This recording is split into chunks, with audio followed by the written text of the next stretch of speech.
Hey guys, I'm back. I apologize about not uploading for a long time. To be short, COVID kind of smashed my nuts with a hammer. It took a bit of a toll. It took me a while to actually recover. And I thought, why not make some more chill content, like a playthrough of Enkanomiya and stuff like that, like while I'm still recovering. That way it could be chill, but I'll still be uploading stuff for y'all.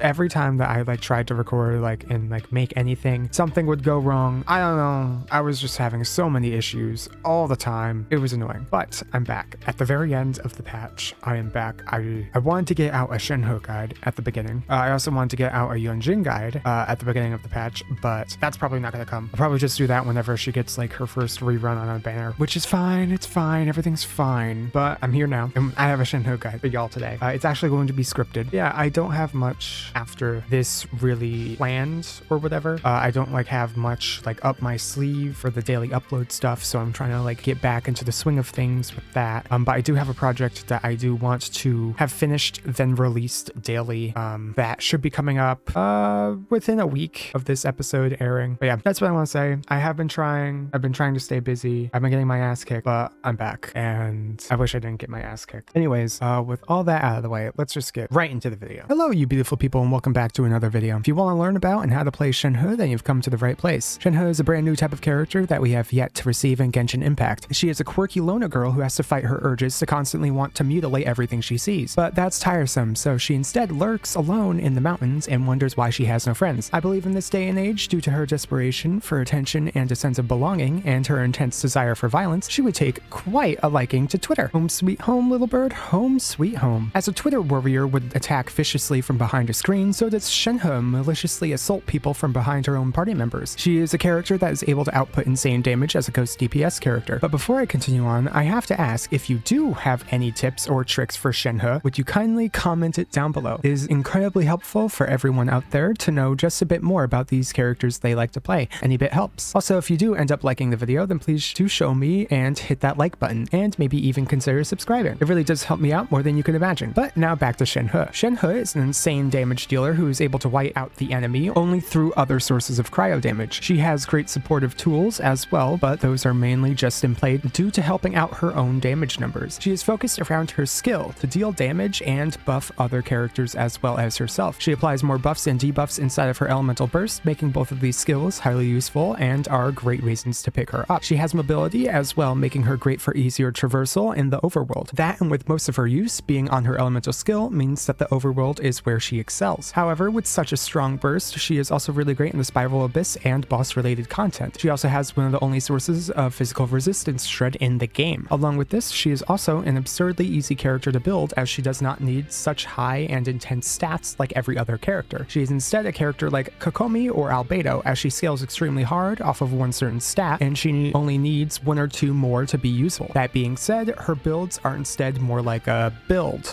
Like builds but without the S. Think of this more as a positive, as you don't need to pray to RNGesus for good artifacts for multiple builds like you would for Ganyu or Zhongli. But just as she is very easy to build, she also isn't. You see, she is one of the only two characters in the game with this issue, the other being Yunjin. Even though she may be low investment, she is also high investment because of how her damage works, which I will get more into later. Basically, she requires only attack, but also requires hyper investment in the rest of your team to maximize her own damage, making her the character with the highest amount of investment needed in the game. However, her main real downside is the fact that she only works well in cryo comps. Since she is able to deal her damage only a limited amount of times and only through cryo damage, she is bound to needing an absurd amount of cryo characters to make the most out of her. Without many sources of cryo damage, she tends to not do so well, making her lack team diversity, and she is very one note all around. Oddly, she is also one of the only characters in the game who can buff every other character's damage, which is only shared between Mona, Zhongli, Lisa, C2 Klee, C4 Ganyu, C4 Ayaka, C4 Razor, and a C6 Albedo. She requires her other characters to have high bonus damage increases, as her own do not matter when it comes to her damage output. She does also have a high burst cost, but it matters less than one might think due to her needing many sources of cryo damage, therefore granting her increased energy regen due to them generating energy particles of the same type. Finally, her scalings are very low, so without the use of her skill and without many cryo characters, she will deal very little damage overall. Now to get into the nitty gritty and actually start start explaining why she's so weird. Let's start with Shenhe's talents. Her normal attacks, like every other supportive character, are worthless, so we're going to skip them, as should you, for leveling up her talents. By stark contrast, her skill is incredible. To start, it can be pressed or held, and no matter what, it practically deals no damage. The thing that makes her skill good is that when it is activated, it grants all party members with icy quill stacks, 5 for each party member if the skill was pressed, and 7 for each party member if the skill was held. These stacks go away upon instances of cryo damage used for each character. Since these stacks are acquired as soon as the skill is pressed, hitting an enemy with Shenhe's skill damage will apply the icy quill effect to them, which actually makes the skill deal damage. Continuing on, if a character attacks one enemy with 1 cryo damage instance, it will take 1 stack. If the character attacks 2 enemies with 1 cryo damage instance, it takes 2 stacks. If a character hits 2 enemies with a multi-hit attack like Chongyun's burst that hits 3 times, it will take 6 stacks. If there are no more stacks available, it will not deal increased damage even if the last attack hits multiple enemies. This damage is a flat damage increase when it is procced and is Shenhe's main source of damage since her scalings are so low. But since her icy quills scale off of 82.18% of her attack at level 10, getting all of her quills off of your party members as soon as possible is incredibly important. The number is also flat damage increase, meaning it is just added on top of any attack's damage. Here's a simple infographic to help you visualize it. As you can see, Shenhe's buff is the second addition added to the equation. How it works is that everything to the left of her buff, which is basically just attack, is what Shenhe contributes to her quill's damage. Everything to the right affects when the buff is procced on a character, so those buffs will impact the icy quills depending on who procced it. That being said, her buff can be increased further based on crit damage, elemental amplifiers, or other amplifiers like her own C4, which we will get to later, then defense shredding and also resistance shred. But as said before, these modifiers are only taken into account based on the character who procced the icy quill. So supports like Chi-Chi and Diona will deal less damage with the buffs than Ganyu or Ayaka because they have less amplifiers that contribute to her damage. The entire damage difference is not that huge, but it is considerable, especially since supports do not crit as often. The reason why I explained all this is because it's important to understand why Shenhe works better for certain characters like Ayaka, even though she burns through all of Shenhe's stacks, than a character like Eula, who is not able to amplify the damage of Shenhe's stacks and is unable to use all of them. Essentially, Ayaka is better because she is able to maximize the benefit of Shenhe's icy quills. Dealing crazy damage with Shenhe's icy quills is the most important part about her, since it's the only part of her kit that scales really well. Her skill should be leveled first, and if you find yourself liking and using Shenhe a lot, you should crown this ability like I did. Now her burst. Her burst is okay, as its main use is to buff, debuff, and apply her own icy quill stacks. It has a long downtime of 8 seconds and an 80 energy cost, meaning it won't be up very long. It also has god-awful scaling, but it's Shenhe's way of amplifying her icy quill damage, and the only way that she will be proccing her own icy quill stacks. Her burst also gains increasing cryo and physical shred, scaling from 6% for both to 15% for both, therefore increasing the damage of her icy quills and damage of other cryo members even further. This should be leveled second and should be leveled highly too, as each percent increase increases the damage of her icy quills for each party member, meaning that each party member's icy quill damage is increased further, but only if the enemy is in her burst. So the damage of the icy quills will greatly increase for everyone in the party independently. Her first ascension increases cryo damage by 15% for the character in her burst's radius, increasing the damage of the character and the icy quill damage applied from that character. Her second ascension increases certain damage modifiers of all party members when her skill is used. When pressed, it increases elemental skill and burst damage of all party members by 15% for 10 seconds. When held, it increases the damage of normal charge and plunging attack damage by 15% for 15 seconds. Since this is a modifier, not only does this increase the damage of the type of damage used, but it also increases the damage of the icy quill coming from that damage source. So it is incredibly important to use the right one at the right time, as you can lose a lot of damage by picking the wrong one. For a talent leveling recap, you want to level up her skill, possibly crowning it, then her burst as high as you can, either 8 or 9, and just don't level up her normal attacks.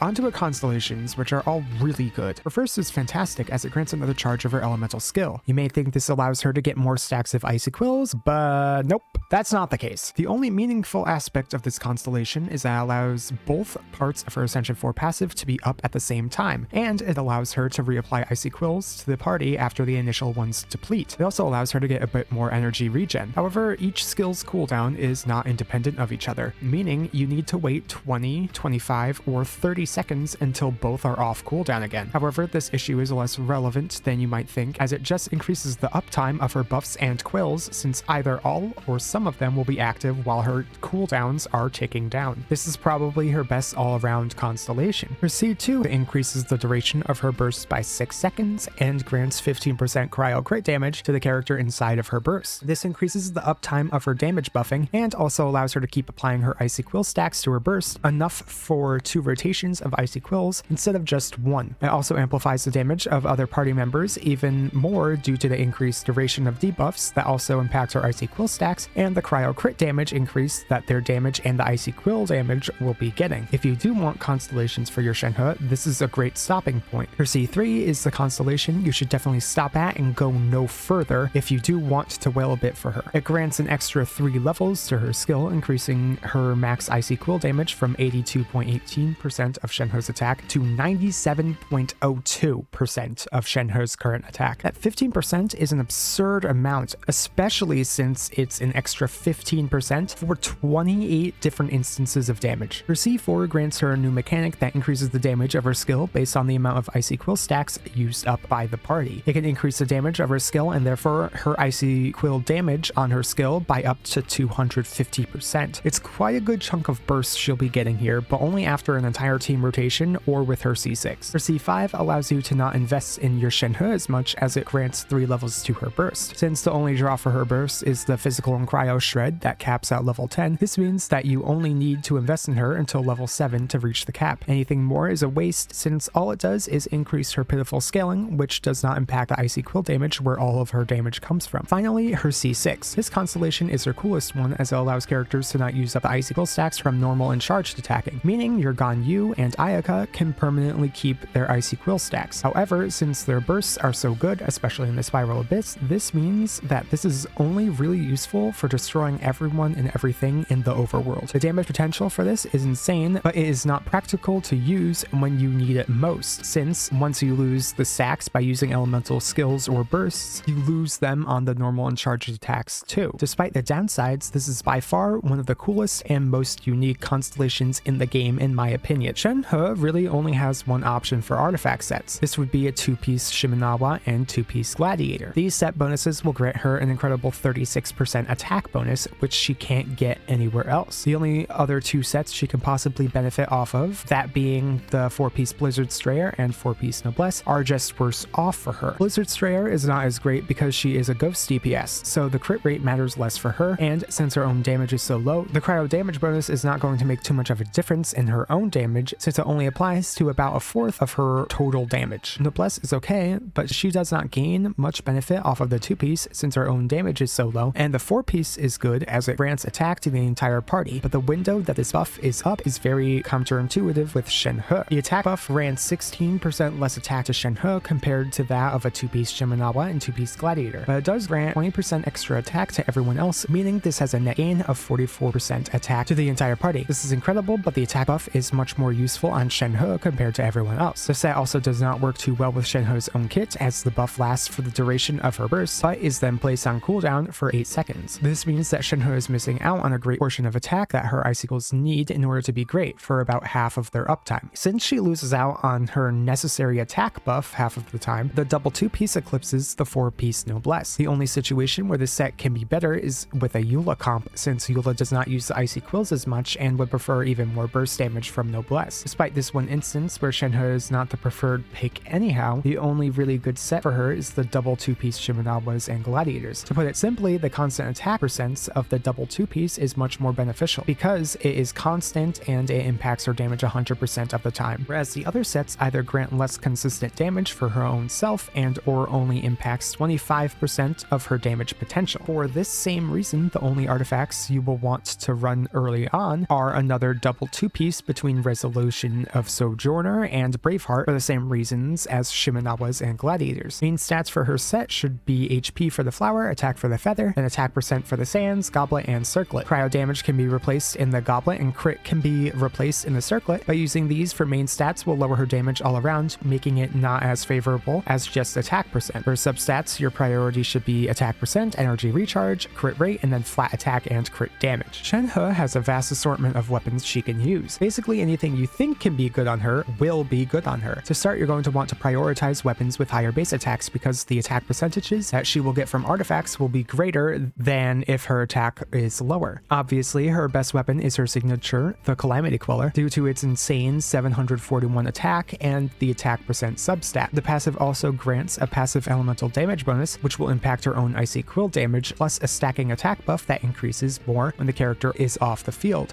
which she always will be. Her next fantastic option is the Skyward Spine due to its crazy good base attack of 674 and energy recharge substat. The passive granting crit rate is a very nice bonus as well, but the rest of the passive is pretty useless. Not even just for Shenhe. In general, it's really useless. However, since she gains the most use out of the rest of what this weapon offers, it becomes one of her best options to the point where she might be the best wielder of this weapon. Another good option is the Engulfing Lightning with a decently high base attack of 608. It also grants energy recharge, which Shenhe needs, and it converts that energy recharge into attack percent. Since she wants both of these stats, she will be getting an absurd amount of value from just having this weapon, especially since after using her burst, she gains even more energy recharge and therefore more attack percent. For 4 stars, her best is the Wavebreaker's Fin due to the crazy good attack of 620 and the attack percent substat. Its base attack is so incredibly high that it surpasses most 5 stars base attack. The attack percent substat is incredible for her as well, since she just wants all the attack. The passive is pretty decent too, as it boosts the damage of her elemental burst based on the energy level of the party, therefore boosting her own icy quill damage. The Lithic Spear is a great option too, due to the high base attack of 565, the attack percent on the substat, and the attack percent and crit rate scaling passive effect of this weapon. The only downside is that she needs to be bound to other Cryo Liyue characters in Ganyu and Chongyun. Her only having 2 members to help her retain this passive buff makes this weapon not as great as one would think. Another good option is the Royal Spear due to it having the same stats as the Lithic Spear. The passive is also decent for Shenhe as it allows her to practically avoid crit rate altogether in her substats. However, she is the only character able to effectively use this weapon, meaning you should probably not pick it up at all since it can't be transferred to anyone else and it needs to be bought in the Star Glitter shop. If you do pick this weapon up, pick up only 1 so you don't waste much Star Glitter. A good free-to-play replacement is the Katane Cross Spear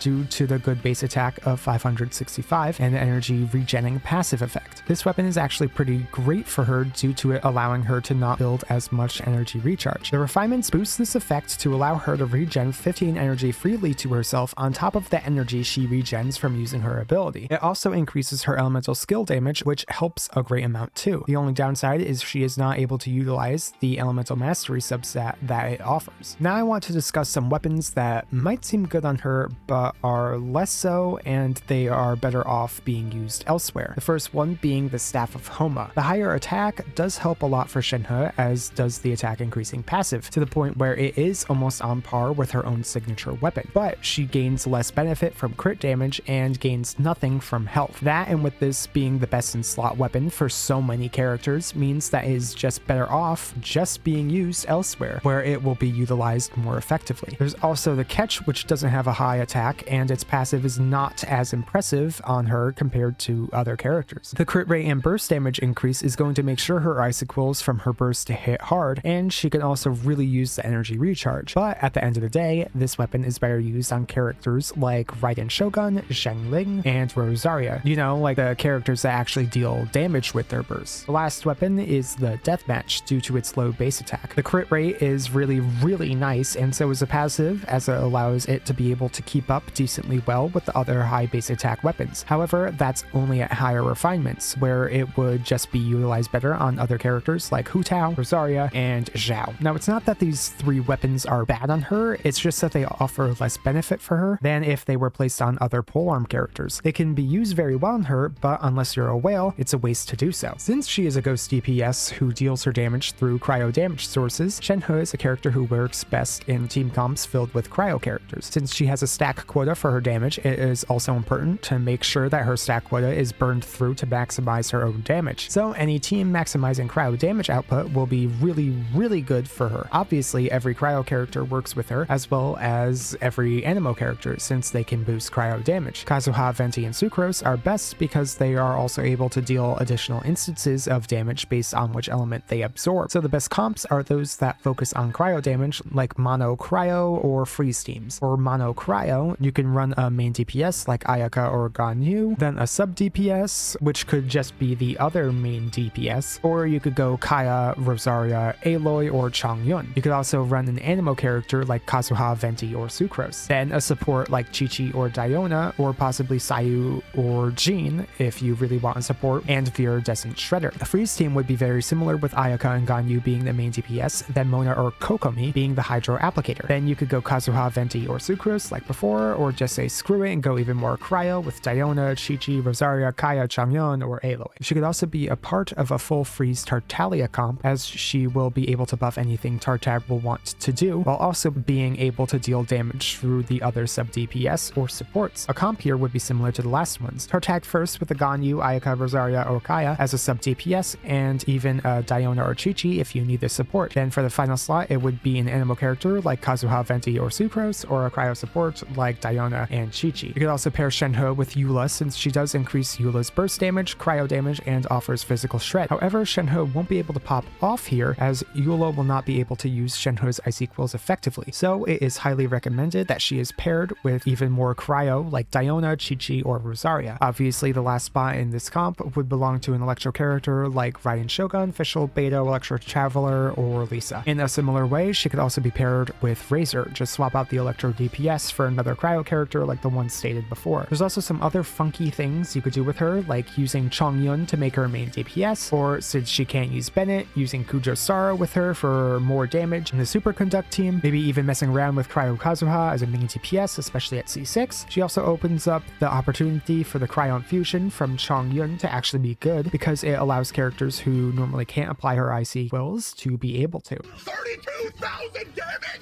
What the fuck is that? She's got a lot of kooky little things going on with her, and I really like all of them. I also find her very fun and satisfying right now, even though all I have is Eula to use Shenhe, so Ganyu's gonna be fun. These are all little things I found out about Shenhe during my time using her. She doesn't seem to be overpowered, and I think you could definitely move on without her, but I think she is fun and I'm having a blast with her. Her strengths, while numbered, are strong and easy to utilize effectively, while also being more complex than a character like Bennett. But that's all I have for today. I hope you did enjoy this video and found it informational or entertaining to some degree. If you didn't, thank you for hate watching and giving me another view. I really appreciate your weird support. Anyways, I hope to see you all in the next video. Bye bye!